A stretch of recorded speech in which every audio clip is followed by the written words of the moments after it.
hari Senin, tanggal 12 Rabiul Awal tahun ke-11 Hijriah, Allah perintahkan kepada malaikat Jibril, Jibril, kau turun jemput kekasihku Muhammad, cabut nyawanya, dengan catatan tanya dulu, jika dia sudah mau, lakukan tugasmu, tapi jika belum mau, tunda tugasmu sampai dia mau. Panggil 3 malaikat menyertaimu, Mikail, Israel, Israfil. Turunlah malaikat. Di langit ke-7 mereka masih berempat, langit ke-6 mereka masih berempat. Sampai di langit pertama malaikat Jibril berkata, wahai malaikat pencabut nyawa, kau sajalah yang turun ke dunia. Saya tidak tega menemanimu dan melihat engkau mencabut rohnya Muhammad SAW. Lalu malaikat pencabut nyawa berkata, Jibril, kenapa kau tidak turun menyertai kami? Bukankah selama ini engkau yang menyertai Rasulullah? Bukankah selama ini engkau yang menemui Rasulullah? Kami tidak pernah menemui Rasulullah. Turunlah bersama kami. Jibril berkata, maafkan saya tidak betul-betul tidak mampu melihat engkau mencabut rohnya Rasulullah. Turunlah 4 malaikat ini. Lalu malaikat mengetuk pintu Rasulullah, ketuk rumah Rasulullah. Assalamualaikum warahmatullahi wabarakatuh ya Rasulullah. Nabi dalam rumah menjawabnya, waalaikumsalam warahmatullahi wabarakatuh. Fatimah membuka pintu, ternyata tidak ada orang di depan pintu. Rasulullah lalu bersabda, sudah ada di samping saya. Malaikat pencabut nyawa berkata, ya Muhammad, hari ini aku diperintah Allah untuk mencabut ruhmu. Rasulullah menjawabnya, wahai malaikat, 24 nabi dan rasul senior saya, 24 nabi dan rasul pendahulu saya, setelah mereka melaksanakan tugas, mereka pun menghadap kepada Allah. Hari ini saya siap menghadap, tapi saya lihat ini ada keanehan. Apa ya Rasulullah? Mana malaikat Jibril?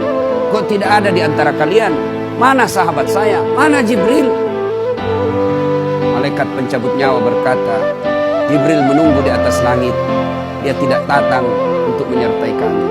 Lalu Nabi perintahkan, kau panggil dulu. Ada perkara yang penting yang ingin saya tanyakan kepada Jibril. Setelah itu saya siap menghadap kepada Allah. Naiklah malaikat pencabut nyawa dan berkata kepada Jibril, ya Jibril, engkau dicari sahabatmu. Turunlah engkau menyertai kami. Turun malaikat Jibril. Lalu ketemu dengan Nabi. Nabi bertanya kepada Jibril, ya Jibril, kalau hari ini aku harus menghadap kepada Allah, tolong berikan saya berita gembira. Tolong perdengarkan saya kalimat yang nikmat di telinga saya. Lalu Jibril bersabda, ya Muhammad, saya dapat berita gembira dari Allah. Seluruh malaikat yang pernah Allah ciptakan antri untuk menyambut rohmu ya Muhammad. Apalagi ya Jibril, ya Muhammad, seluruh nabi 24 haram masuk surga sebelum engkau lebih dulu.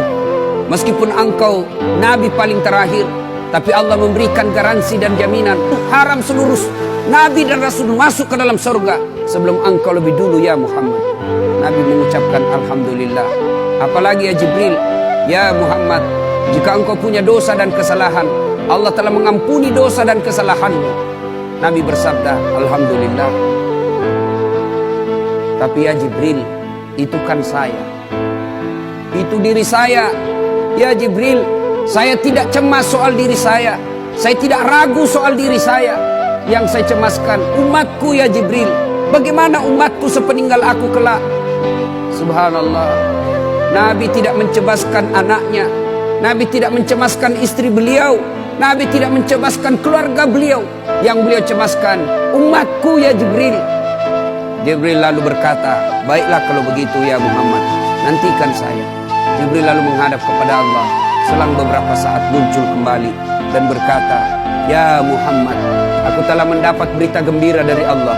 Meskipun engkau sudah tidak di tengah-tengah mereka, meskipun engkau sudah tidak berada di tengah umatmu, selama umatmu berpegang kepada Quran dan Sunnah, mereka akan selamat dunia sampai di akhirat. Mendengar ini Rasulullah lalu tersenyum dan berkata, alhamdulillah, segala puji bagi malaikat pencabut nyawa, silahkan laksanakan tugasmu. Jibril mundur, majulah malaikat pencabut nyawa melaksanakan tugas dan berkata, kalau bahasa kita, ya Muhammad, maafkan saya tidak mampu melakukan ini, tapi ini perintah dari Allah. Lalu Nabi bersabda, laksanakan tugasmu, saya pun siap melakukannya. Mundur malaikat Jibril, majulah malaikat pencabut nyawa melaksanakan tugasnya. Keluar rohnya Rasulullah, perlahan-perlahan meninggalkan telapak kaki Rasulullah. Telapak kaki Rasulullah menggigil, naik ke atas betis Rasulullah, naik ke paha Rasulullah, sampai ke perut. Bercucuran keringat Rasulullah, keluar keringat Rasulullah di wajah Rasulullah. Malaikat Jibril lalu berpaling. Nabi lalu bersabda, wahai malaikat Jibril, kenapa engkau palingkan mukamu? Apakah engkau jijik melihatku? Apakah kau jijik melihat wajah saya? Jibril bersabda, ya Muhammad, ketahuilah demi Allah yang menguasai segala-galanya, tidak aku jijik melihat mukamu ya Muhammad. Aku tidak tega melihat engkau menghadapi sakaratil maut. Aku tidak mampu melihat engkau menghadapi sakaratil maut. Nabi lalu bersabda, ya Jibril, ketahuilah, andai saja Allah tidak cinta kepadaku, andai saja Allah tidak sayang kepadaku, betapa sakitnya sakaratil maut ini. Tapi aku mohon kepada Allah, ya Allah, jangan engkau timpahkan sakitnya sakaratil maut ini kepada umatku. Bebankan seluruh penyakit sakaratil maut ini, bebankan seluruh sakitnya sakaratil maut ini hanya kepada aku. Jangan engkau berikan umatku ya Allah. Begitulah cintanya Rasulullah kepada kita. Perlahan-lahan sampai ke tenggorokan. Sampai ke tenggorokan ruh Rasulullah. Habis menggigil seluruh badan Rasulullah, ditinggal rohnya. Lalu di penghujung bibir beliau mengucapkan, pelihara solat kalian, pelihara solat kalian, pelihara solat kalian. Yang kedua Rasulullah berpesan, pelihara wanita di antara kalian, pelihara anak-anak gadis kalian, pelihara istri-istri kalian. Dan yang terakhir beliau ucapkan, tidak satupun keluarga yang diucapkan. Beliau tidak mengucapkan Khadijah, Khadijah. Beliau tidak mengucapkan Aisyah. Beliau tidak mengucapkan Hasan, Husain.